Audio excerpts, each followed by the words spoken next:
Jika kamu tidak tahan terhadap penatnya belajar, maka kamu akan menanggung bahayanya kebodohan. Ilmu itu seperti air. Jika ia tidak bergerak, maka ia akan menjadi keruh lalu membusuk. Aku mampu berhujah dengan 10 orang berilmu, tapi aku akan kalah pada 1 orang yang jahil karena ia tidak tahu akan landasan ilmu. Andaikan aku ditakdirkan mampu menyuapkan ilmu kepadamu, pasti kusuapi engkau dengan ilmu. Besarnya rasa takut itu sesuai dengan kapasitas ilmunya. Betapa aku senang, jika semua ilmu yang aku ketahui dimengerti oleh semua orang. Maka dengannya aku mendapat pahala, meskipun mereka tidak memujiku. Ilmu itu bukan yang dihafal, tetapi yang memberi manfaat. Orang yang berilmu dan beradab, tidak akan diam di kampung halaman. Tinggalkan negerimu, merantaulah ke negeri orang. Orang yang mengkaji ilmu faraid dan sampai pada puncaknya, maka akan tampil sebagai sosok orang yang ahli berhitung. Adapun ilmu hadis, itu akan tampak nilai keberkahan dan kebaikannya pada saat tutup usia. Adapun ilmu fikih, itu merupakan ilmu yang berlaku untuk semua kalangan baik muda maupun yang tua, karena fikih merupakan dasar dari segala ilmu. Orang yang pandai akan bertanya tentang apa yang ia ketahui dan tidak ia ketahui. Dengan menanyakan apa yang ia ketahui, maka ia akan semakin mantap, dan dengan menanyakan apa yang belum ia ketahui, maka ia akan menjadi tahu.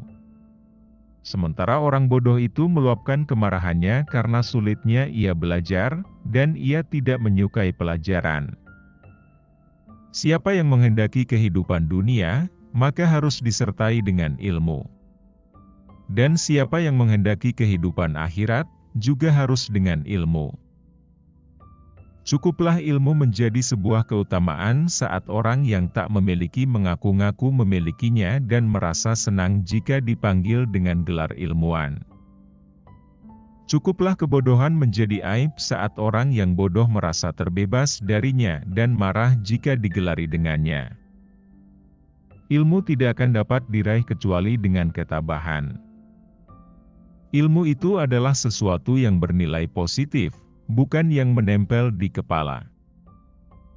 Tujuan dari sebuah ilmu itu adalah untuk mengamalkannya, maka ilmu yang hakiki adalah ilmu yang terefleksikan dalam kehidupannya, bukan ilmu yang hanya bertengger di kepala. Jika terdapat banyak kebutuhan yang harus dipenuhi, maka mulailah dari yang terpenting dan mendesak. Barang siapa mengadu domba untuk kepentinganmu, maka dia akan mengadu domba dirimu. Dan barang siapa menyampaikan fitnah kepadamu, maka ia akan memfitnahmu. Jika ada seorang yang ingin menjual dunia ini kepadaku dengan nilai harga sekeping roti, niscaya aku tidak akan membelinya. Kaji dan dalamilah sebelum engkau menduduki jabatan, karena kalau engkau telah mendudukinya, maka tidak ada kesempatan bagimu untuk mengkaji dan mendalaminya. Manusia yang paling tinggi kedudukannya adalah mereka yang tidak melihat kedudukan dirinya, dan manusia yang paling banyak memiliki kelebihan adalah mereka yang tidak melihat kelebihan dirinya. Pekerjaan terberat itu ada 3. Sikap dermawan di saat keadaan sempit, menjauhi dosa dikala sendiri, berkata benar di hadapan orang yang ditakuti. Pilar kepemimpinan itu ada 5, perkataan yang benar, menyimpan rahasia, menepati janji, senantiasa memberi nasihat, dan menunaikan amanah. Tiada kesusahan yang kekal, tiada kegembiraan yang abadi, tiada kefakiran yang lama, tiada kemakmuran yang lestari. Sebagaimana Tuhanmu telah mencukupkan rezekimu di hari kemarin, maka jangan khawatirkan rezekimu untuk esok hari.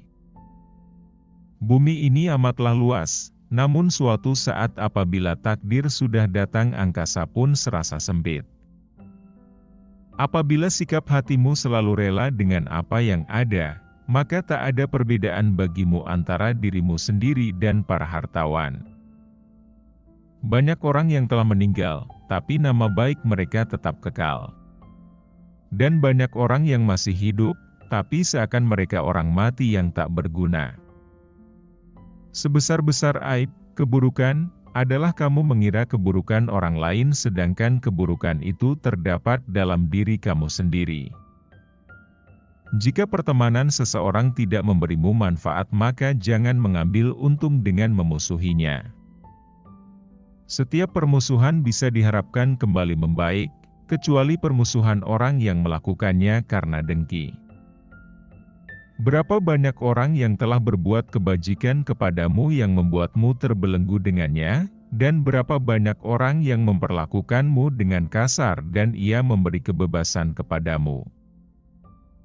Biarlah mereka bersikap bodoh dan menghina, dan tetaplah kita bersikap santun. Gaharu akan semakin wangi ketika disulut api.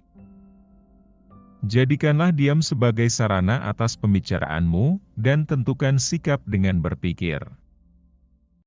Menghindarkan telinga dari mendengar hal-hal yang tidak baik merupakan suatu keharusan, sebagaimana seseorang mensucikan tutur katanya dari ungkapan buruk.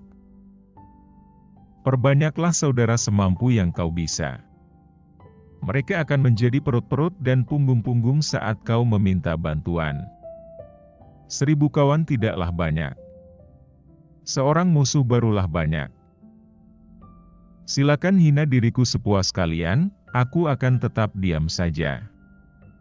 Bukannya aku tidak punya jawaban, tapi singa selalu tidak akan membalas gonggongan anjing. Terlalu keras dan menutup diri terhadap orang lain akan mendatangkan musuh, dan terlalu terbuka juga akan mendatangkan kawan yang tidak baik. Maka posisikan dirimu di antara keduanya. Kurendahkan nafsuku kepada mereka supaya mereka memuliakannya. Takkan terhormat nafsu yang tak kau rendahkan. Orang yang hasad itu akan merasakan penyesalan yang begitu panjang, kedudukannya pun akan sirna. Doa di saat tahajud adalah umpama anak panah yang melesat tepat mengenai sasaran. Dosa-dosaku kelihatan terlalu besar buatku, tapi setelah kubandingkan dengan keampunanmu, ternyata keampunanmu jauh lebih besar. Engkau takkan mampu menyenangkan semua orang. Karena itu, cukup bagimu memperbaiki hubunganmu dengan Tuhan, dan jangan terlalu peduli dengan penilaian manusia. Jadikan akhirat di hatimu, dunia di tanganmu, dan kematian di pelupuk matamu. Jangan mencintai orang yang tidak mencintai Tuhan. Kalau dia berani meninggalkan Tuhan, apalagi meninggalkan kamu. Jika semua orang menjauh ketika engkau mendapat kesulitan, maka ketahuilah bahwa Allah Subhanahu wa Ta'ala ingin membuatmu kuat dan Ia akan menjadi penolongmu. Kebaikan itu ada di 5 perkara: kekayaan hati, bersabar atas kejelekan orang lain, mengais rezeki yang halal, takwa, dan yakin akan janji Allah Subhanahu wa Ta'ala. Perbanyakan menyebut Allah daripada menyebut makhluk. Perbanyakan menyebut akhirat daripada menyebut dunia. Sebaik-baik harta simpanan adalah takwa, dan sejelek-jeleknya adalah sikap permusuhan. Siapa yang menginginkan husnul khotimah di penghujung umurnya, hendaknya ia berprasangka baik kepada manusia. Bila cintamu telah nyata padaku, aku tak peduli musibah apapun yang menimpaku. Jika semua orang menjauh ketika engkau mendapat kesulitan, maka ketahuilah bahwa Allah Subhanahu wa Ta'ala ingin membuatmu kuat dan Ia akan menjadi penolongmu. Ketahuilah sesungguhnya hidupmu di dunia akan sirna, dindingnya juga hilang dan hancur, maka perbanyaklah perbuatan baik dan jangan terlalu banyak berangan-angan. Kedermawanan dan kemuliaan adalah 2 hal yang dapat menutupi aib.